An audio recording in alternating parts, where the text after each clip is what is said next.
এবার প্রকাশ্যে বর্তমান প্রধানমন্ত্রী তারেক রহমানকে হুমকি দিলেন এনসিপি নেতা সার্জিস আলম। হুমকিটা এমন যে বাংকার কিংবা টানেল কিংবা সুড়ঙ্গ কোনো কিছু বানিয়ে পার পাওয়া যাবে না, জীবন রক্ষা করা যাবে না, এরকম হুমকির পরেও সরকার কি তাহলে নিশ্চুপ থাকবে? আমরা গত কয়েকদিনে এই সরকার ক্ষমতায় আসার পর একাধিক ঘটনা ঘটতে দেখেছি। ফেসবুকে সরকারের কিংবা প্রধানমন্ত্রীর সমালোচনা করা কিংবা কটু কথা বলার কারণে অনেককে গ্রেপ্তার করা হয়েছে। যারা প্রভাবশালী তারা কিন্তু জামিন পায়নি, কিন্তু জামাতের একজন কর্মীকে যখন গ্রেপ্তার করা হলো তখন 24 ঘন্টার মধ্যে তার জামিন হয়েছে। অন্য একাধিক লোক গ্রেপ্তার হয়েছে, তাদের কিন্তু কোনো জামিনের খবর আমরা পাইনি। তাহলে কি এই এনসিপির নেতারাও প্রচণ্ড প্রভাবশালী বলে তাদের এই বক্তব্যগুলোকে হালকাভাবে নেওয়া হবে? আর সার্জিস আলম বর্তমান প্রধানমন্ত্রীকে এরকম হুমকিই বা কেন দিলেন?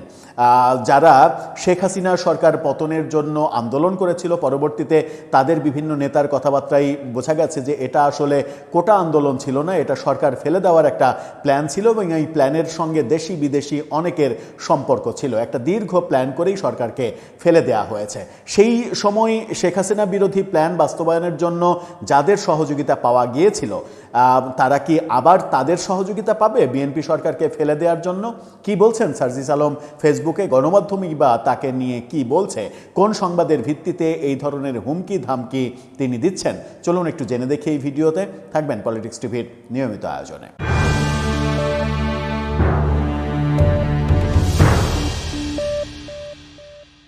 দর্শক, বলছিলাম সার্জিস আলম এবং প্রধানমন্ত্রী দুইজনের বিষয়ে। সার্জিস আলম প্রধানমন্ত্রীকে রীতিমতো হুমকি দিয়েছেন তার ফেসবুক পোস্টে।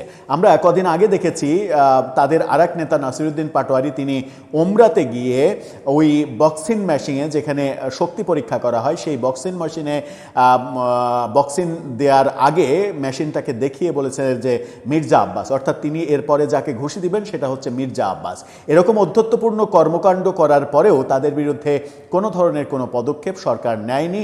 এটা সরকারের সহনশীলতার মাত্রা পরীক্ষার একটা ব্যাপার হয়ে দাঁড়িয়েছে। সরকার বেশ সহনশীল আচরণ করছে, এটা ভালো, সহনশীল আচরণ করা ভালো, কিন্তু মানে এই ধরনের ন্যাক্কারজনক কর্মকাণ্ডেরও তো একটা সীমা পরিসীমা থাকা উচিত, সেটাও অনেকে মনে করেন। সার্জিস কি বলছেন? নাগরিক টেলিভিশনের শিরোনামটা দেখে নিন। সেখানে বলা হচ্ছে বাংকার বা টানেল বানিয়ে লাভ হবে না। সার্জিস আলম জনরায়ের বিপক্ষে গিয়ে কোনো সিদ্ধান্ত নিলে বাংকার বা টানেল নির্মাণ করেও কোনো লাভ হবে না মন্তব্য করেছেন এই এনসিপি নেতা। ফেসবুকে আজকে পোস্ট দিয়েছেন তিনি। পোস্টে লিখেছেন, জনরায়ের বিপক্ষে গিয়ে সংসদীয় স্বৈরতন্ত্র প্রতিষ্ঠার চেষ্টা করা হলে কিংবা বিতর্কিত আর্থিক কর্মকাণ্ডের আশ্রয় প্রশ্রয় দেওয়া হলে ব্যাংকার বা টানেল নির্মাণ করে কোনো কাজে আসবে না। এই কথা তিনি বলেছেন। তার মানে এটা একটা হুমকি, মানে বাংকার কিংবা টানেল এটা নির্মাণের ব্যাপার কোত্থেকে আসলো?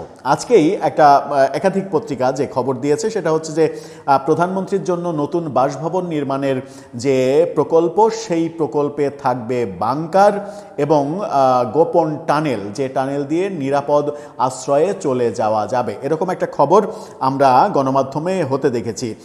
সেই বাংকার বা টানেলের যে ছবি গণমাধ্যমে প্রকাশিত হয়েছে, সেই মানে ছবিটা গুগল ম্যাপের ছবিটা একটু দেখে নিন।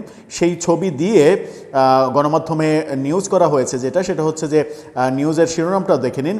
বলা হচ্ছে প্রধানমন্ত্রীর নতুন বাসভবনে থাকছে সুড়ঙ্গ ও টানেল, যা বহিঃশত্রুর আক্রমণ থেকে পরিবারকে সুরক্ষা দেবে। এটা একটা পজিটিভ উদ্যোগ, অবশ্যই এরকম একটা সর্বোচ্চ নিরাপত্তা ব্যবস্থা থাকা উচিত, কিন্তু সেটাকেই সার্জিস আলম অনেকটা ব্যঙ্গ করে বলছেন যে এগুলো করে কোনো লাভ হবে না। তার মানে এটা যে একটা প্রচ্ছন্ন হুমকি সেটা খুব সহজেই বোঝা যায়। যে কারণে এই বাংকার কিংবা টানেল নির্মাণ করা হচ্ছে, বলা হচ্ছে বহিঃশত্রুর আক্রমণ থেকে রক্ষা পাওয়ার জন্য, সেটা যদি দেশের অভ্যন্তরের শত্রুর আক্রমণের ব্যাপার হয়ে দাঁড়ায়, যেমনটা আমরা দেখেছি 24-এর গণ আন্দোলনের পরে গণভবন আক্রমণ করে লুটপাট, ভাঙচুর, আগুন দেয়া, এই ব্যাপারগুলো যেটা দেখেছি, সাবেক প্রধানমন্ত্রী শেখ হাসিনা গোপনে খুব দ্রুত হেলিকপ্টার দিয়ে তারপরে বিমানে চেপে ভারতে চলে চলে গেছেন, জীবন রক্ষা পেয়েছিলেন, তিনি যদি সেখানে থাকতেন, তার ওই নিরাপত্তার এমন কোনো ব্যবস্থা সেখানে ছিল না যে জনরোষ থেকে তিনি বাঁচতে পারেন। পত্রিকার খবরে বলা হয়েছে আধুনিক বিশ্বের সঙ্গে তাল মিলিয়ে তৈরি করা হচ্ছে প্রধানমন্ত্রীর জন্য নতুন বাসভবন। বাড়ির নকশায় থাকছে বহির্বিশ্বের প্রধানমন্ত্রীদের বাড়ির আধুনিক ডিজাইন। সব সেফটি ও সিকিউরিটি মেনে বাসভবনের মাটির নিচে থাকবে অত্যাধুনিক বাংকার এবং সুড়ঙ্গ বা টানেল, যা বহিঃশত্রুর আক্রমণ থেকে প্রধানমন্ত্রীর পরিবারকে সুরক্ষা দেবে, এমনটাই পরিকল্পনা গণপূর্ত বিভাগের। এই খবরটাকেই তিনি বলছেন যে এটা করে কোনো লাভ হবে না। তার মানে কি বিএনপি সরকার আবারও কোনো এই এনসিপির নেতৃত্বে আবারও কোনো গণ আন্দোলনের মুখে পড়ছে? এনসিপির বিভিন্ন নেতা বিভিন্ন হুমকি দিচ্ছে, গণভোটের যে রায় সেটা বাস্তবায়ন করা হলো না, সাংবিধানিক পরিষদ সেটা বাস্তবায়ন করা হলো না। এগুলো যখন সরকার মেনে নিল না, এরপর থেকে আন্দোলনের তীব্র হুঙ্কার দেয়া হচ্ছে। এরই মাঝে একদিন আমরা দেখেছি বাইতুল মোকাররমের দক্ষিণ গেটে একটা সমাবেশ করা হয়েছে। তারপরে আমরা দেখলাম ঢাকা বিশ্ববিদ্যালয়ের 3 জন ছাত্র, ঢাকা বিশ্ববিদ্যালয়ের একজন, প্রাইভেটের একজন, 3 জন রাজু ভাস্কর্যে বেশ অনেকক্ষণ অনশন করলেন। সেখানে গিয়ে বিরোধী দলের বিভিন্ন নেতা গিয়ে নানা ধরনের বক্তব্য দিলেন। তারপরে শুনলাম যে সেখানে একটা অনশন মঞ্চ তৈরি করা হবে, আমরণ অনশন করা হবে, এবং নাহিদ ইসলাম সহ সবাই বলছেন যে এমন আন্দোলন শুরু হবে সরকার এখান থেকে বাঁচতে পারবে না। জামাতের আমির বলছেন যে আন্দোলন শুরু হয়ে গেছে, এখান থেকে আর আমাদের ঘরে ফেরার, বিজয়ী হওয়ার আগে আর ঘরে ফেরার কোনো পরিকল্পনা নেই। সরকারের বয়স যখন 2 মাসও হয়নি, সেরকম একটা সময়ে এই রকমের যে বক্তব্যগুলো আসছে, এটা বিএনপির জন্য বেশ বিপজ্জনক এবং বিব্রতকর। যখন প্রকাশ্যে বলা হয় বাংকার টাঙ্কার নির্মাণ করে কোনো লাভ হবে না, তখন আমার মনে হয় যে বিএনপি সরকারের ভাবনার একটা ব্যাপার রয়েছে যে এই ধরনের বক্তব্য এবং এই ধরনের কর্মকাণ্ডের বিরুদ্ধে তাদের ব্যবস্থা গ্রহণ কিংবা তাদের প্রস্তুতিটা কেমন হবে এই ব্যাপারগুলো মোকাবেলার জন্য। এই ব্যাপারগুলো মোকাবেলা বিএনপি একা একা করতে পারবে নাকি করতে পারবে না, এরকম ব্যাপারও রয়েছে। এবং একটা আলোচনা চতুর্দিকে শুরু হয়ে গেছে, যেটা বলেই শেষ করব, সেটা হচ্ছে যে সংসদে সন্ত্রাস দমন আইনের যে অধ্যাদেশ ছিল প্রফেসর ইউনূসের, সেটাকে বিল আকারে বিএনপি যেটা পাশ করেছে, অনেকে বলছেন যে আওয়ামী লীগের নিষেধাজ্ঞা দীর্ঘায়িত করার জন্যই এটা করা হচ্ছে।